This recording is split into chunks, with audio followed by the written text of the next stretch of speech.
Baik, Assalamualaikum warahmatullahi wabarakatuh. Salam olahraga. Baik, senang sekali kembali saya bisa mengupload video terkait tentang dunia kepenjasan. Topik kita pada hari ini yakni tentang penelitian kuantitatif, yang mana dalam hal ini penelitian kualitatif yang dimaksud adalah penelitian korelasional atau penelitian hubungan. Sebagaimana yang kita ketahui, penelitian korelasi itu merupakan penelitian yang bisa juga dilakukan oleh mahasiswa penjas. Ya. Apa judulnya biasanya? Judul yang biasa dilakukan oleh para mahasiswa yaitu misal hubungan kekuatan otot lengan terhadap jauh lemparan tolak peluru, ya, seperti itu. Kemudian kekuatan otot kaki atau kekuatan otot tungkai terhadap lompat jauh misalkan, atau yang sejenisnya. Ya. Nah, di dalam korelasi itu ada beberapa tahapan dalam penelitian hubungan, ya. Yaitu ada yang dinamakan uji prasyarat. Nah, karena mengapa penelitian kuantitatif ini kan penelitian yang banyak menggunakan angka-angka. Jadi, saya menggunakan buku pedoman dari program Pascasarjana UNP supaya apa yang saya jelaskan ini ilmiah, ya. Ini bukunya nih. Ya, oke. Buku ini bagus sekali untuk memberikan informasi pencerahan kepada kita terkait penelitian korelasi. Nah, uji prasyarat kembali lagi tadi, di dalam penelitian korelasi ada yang disebut dengan uji normalitas data dan uji homogenitas data. Uji prasyarat dalam penelitian korelasi atau penelitian hubungan itu ada dua tadi, normalitas dan homogenitas.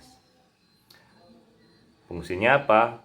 Untuk tadi sebelum dimasuk ke data selanjutnya atau di tes hubungannya di dalam rumus REQ, ya, kita uji dulu datanya itu normal atau tidak, homogen atau tidak, ya. Bagi teman-teman yang baru mau penelitian nih dan belum menyusun skripsi, bagus sekali ini sebelum terjun langsung ke penelitian hubungan supaya mengetahui, ya, langkah-langkahnya, karena memang agak sedikit repot kita jika langsung berhubungan langsung dengan penelitian kuantitatif ini tanpa mempelajari sebelumnya. Oke, uji normalitas itu ada banyak, ya, jenisnya. Ada yang disebut dengan uji Lilliefors, ya. Ada yang disebut dengan uji C kuadrat jenisnya.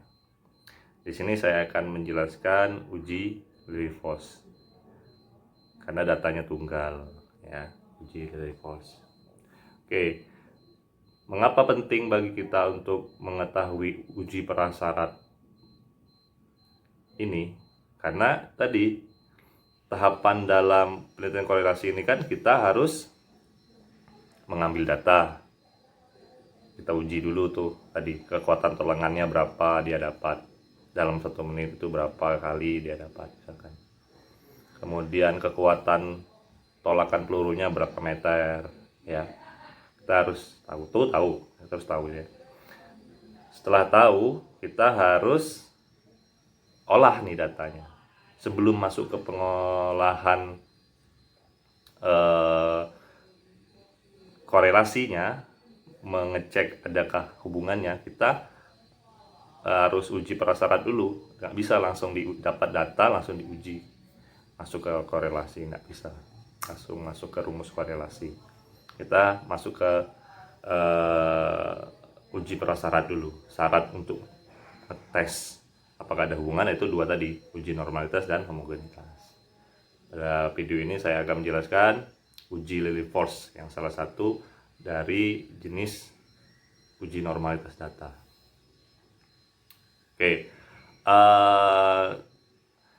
jika teman-teman ada contoh skripsi tentang hubungan, silakan buka, ayo buka di lampirannya, di lampiran tentang uji Lillie Force-nya, normalitas data di lampiran ya.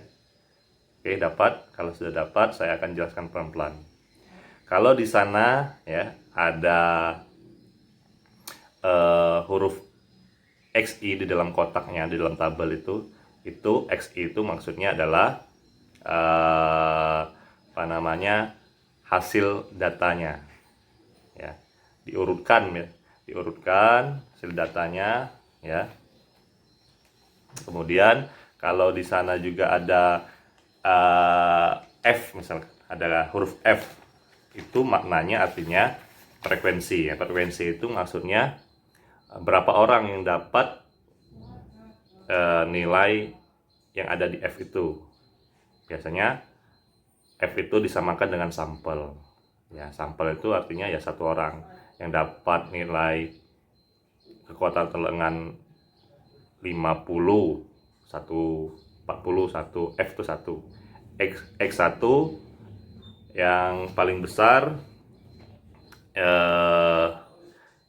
misalkan 70 ya. Contohnya seperti ini. Nah, dalam buku yang panduan saya tadi. Misalkan di sini ya. X. Nah, X ini hasil dari data yang diambil ya, hasil kekuatan terlengannya, hasil tolak pelurunya, diurutkan dari yang terkecil sampai yang terbesar. Oke, pelan-pelan ya, satu-satu.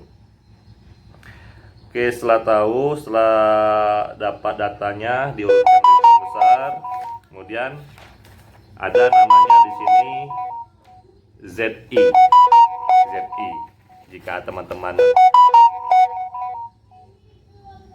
Jika teman-teman membuka skripsi, ada di sana, ada di dalam satu kolomnya ada namanya ZI.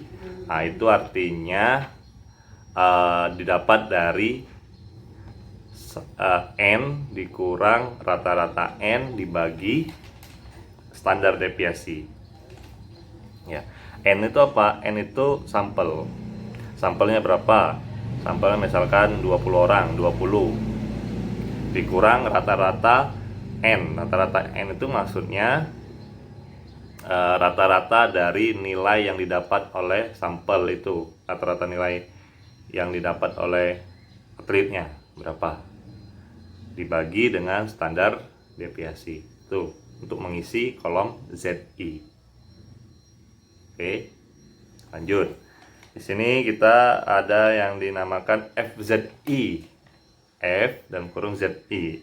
Nah, FZI itu didapat dari mana? Dapat dari rumus juga ya. 0,5 dikurang luas kurva atau 0,5 ditambah luas kurva. Mengapa ada kurang dan tambah? Jika data ZI-nya min, maka dikurang. Misalkan data ZI-nya tadi kita dapat min 1,65, berarti data FZI nanti kita cari ya 0,5 dikurang karena dia min. Kalau plus, ZI-nya plus, maka ditambah ya, seperti itu. Nah, 0,5 ditambah luas kurva tadi. Nah, ruas kurvanya di mana, Kak? Pak, misalkan luas kurvanya didapat dari tabel ya. Luas kurvanya dapat dari tabel. Tabelnya itu sudah baku kok, nggak usah khawatir. Luas kurva ya, luas kurvanya ada di mana-mana, dicari di internet juga ada luas kurva. Jadi seperti itu yang bisa kita pahami secara sama-sama, walaupun ribet ya. Memang kalau tidak buka skripsinya memang ribet, tapi percayalah melalui video ini walaupun agak bingung-bingung, nanti setelah terus menyimak video ini pasti paham apa yang saya maksud ya. Lanjut kita ke standar deviasi, mencari standar deviasi, atau dalam kolom itu biasanya SD. Mudah di SD, buka nanti ya di Microsoft Excel untuk mencarinya. Blok datanya ya, maksudnya cari di SD itu dengan cara kita ketik sama dengan stdef, sama dengan ketik stdef dalam kurung data hasil tadi, hasil pencapaian kekuatan telengannya atau jauh lemparan tadi, kemudian klik enter di Microsoft Excel. Jangan salah ya, stdev ya, dicangkat. Itu mencari standar deviasi. Oke, lanjut. Misalkan mencari luas kurva tadi, Pak. Misalkan masih bingung nih, masih luas kurva. Walaupun ada di tabel, gimana mencarinya gitu ya. Oke, ini tabel saya kasih lihat. Tabel ZI, nah, seperti ini. Sudah baku dia. Nah, tabel ZI. Ada kosong sini ya. 0, 0,1, 0,2, 0,3 ya, 0,4. Maksud 0, ini misalkan data ZI-nya itu 1,65, berarti cari di sini satu, mana satu? Satu ya, di sini 1,6, 1,6, 1,6 ini 1,6, cari 5-nya, 5-nya cari di mana? Nah, ini 5. Dari bawah sini. Nah, luruskan dengan sini. Nah, luruskan sini. Nah, ya, seperti itu. Itu mencari luas kurva.